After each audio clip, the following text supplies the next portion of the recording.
Hello everyone, welcome to the Testing Diaries channel. In this video, we will see how we can create a basic JMeter script. This will send a response to a server or an endpoint and we'll get the response back. So to create a basic JMeter script, we will require these components of JMeter, the test plan, the thread group, and a sampler and a listener. So we will see how we can configure this in our JMeter script. So I have my JMeter window open. Now in case you don't have JMeter installed, you can refer to my previous video wherein I have detailed how you can install a JMeter. Now when you open the JMeter, you will see this window, and in the left we will have the test plan component, and on the right we can configure different options available under the test plan. The test plan is root of all your JMeter scripts. It will contain different requests that will be sent as part of your load test, and it will contain a different components that from which you can view your results. So it's the root of all your JMeter requests, and it's sort of a logical container where all of your different JMeter components will reside. So if we open the JMeter test plan definition in the official documentation, it says that the test plan describes a series of steps that JMeter will execute when run.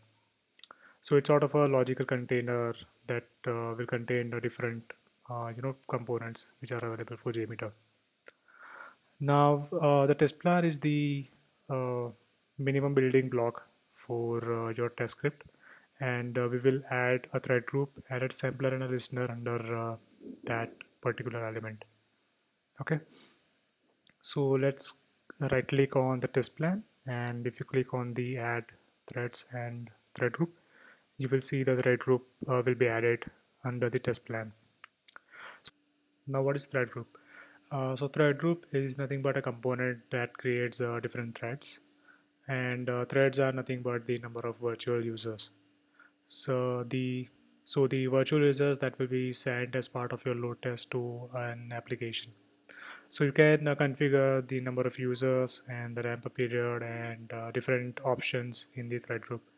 So we will learn about these options when we have a separate video for the thread group. But for now, let's keep the settings as default. And if you see the definition of the thread group in the official documentation, it says the thread group defines a pool of users that will execute a particular test case against your server. So this will create a number of users and will send to your server. Now we have added the test plan, and under that test plan we have added a thread group, and now we will add a sampler and a listener under that thread group. Right, so a test plan can have one or more thread group, but in the JMeter script we will have only one test plan. Now we will add a sampler under the thread group, and that you can do by right clicking on the thread group, add sampler, and you can see we have different samplers available, but for our purpose we will use the HTTP request, which is the most basic one. Now what are samplers? So samplers are the components which are sending the request, which send the request to the server or your endpoint. So that's the component that carries out all the dirty work of the JMeter. So it will send a request, and to view the result of that request, we will need a listener. So as the name suggests, a listener listens to the request that gets received as part of your request and displays the result for you. And you can do that by right clicking on, and you can add the listener by right clicking on the thread group, add listener, and we will add two listeners for purpose. We will use the view results tree, and we'll also add a listener called summary report. Now let's add some request details under the HTTP request sampler. We will take a sample site, this site, testingdiaries.com. We will take the homepage URL, the testingdiaries.com, and add it under the server name or IP field. Now in this case, we don't need to specify this thing on the www or the HTTP. Uh, the HTTP we can specify over here, or HTTPS. if your protocol is the HTTPS one, but by default it will take the HTTP, so we don't need to specify anything over here. Okay, and now since we are calling the home page, we will clear this slash from here and add that into the path, and we can specify whether we want to get whether we want to send the get request or the post request. So you can select that from here. So right now I have selected the get, so it will at this particular URL testingdiaries.com slash this path. Okay, let's call it the home page.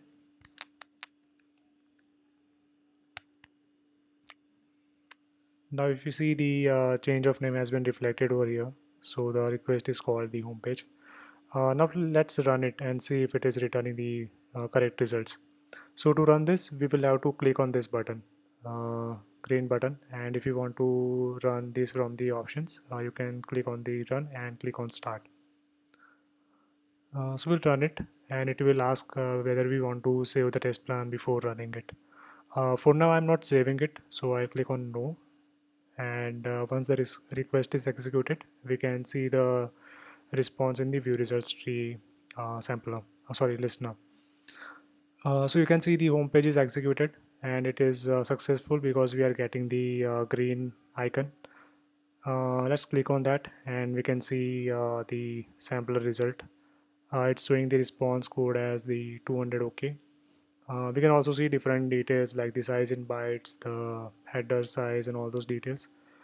And if you click on the request tab, you can see the this URL has been called.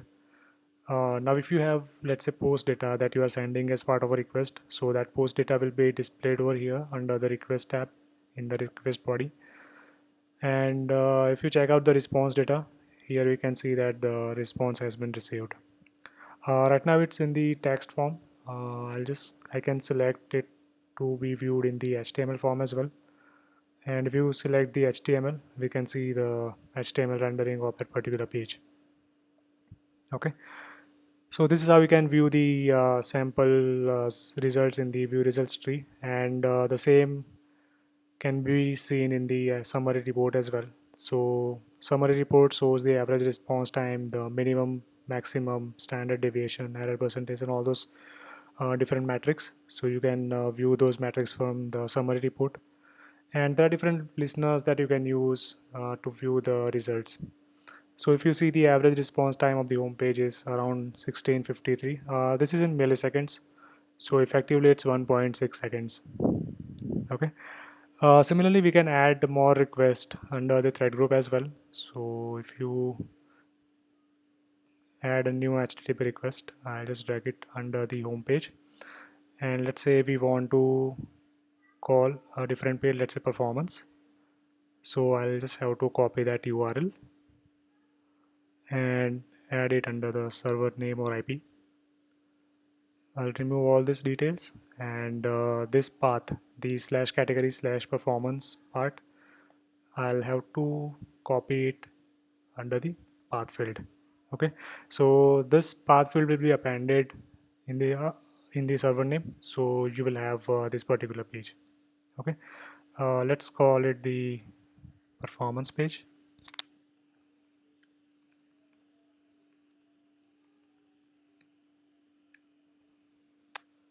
And let's run it again.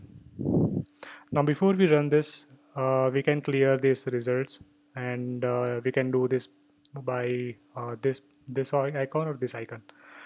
So this will clear the results from this particular listener only.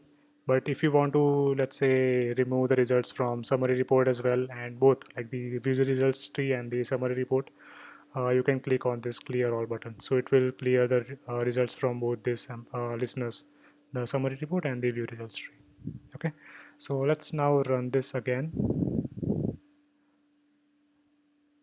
And now if you see, we have the home page and the performance testing page request successfully executed. So this is our home page, and this is the performance testing page. So both are being returned right now. Okay, so this is how we can make a basic bare bones script in the JMeter. You can customize the script as per your requirements. So we will see how we can do that in the further videos. We can add different listeners, we can add the timers, we can also add the assertions to check whether the correct response is being received or not. So we will see all this in the upcoming videos. So stay tuned for that. I will be uploading more JMeter videos, and you will learn a lot about the JMeter concepts and the load testing concepts overall. Okay, so yeah, if you have not subscribed the channel, please do so. Hope this video was helpful to you. uh, Goodbye, have a nice day.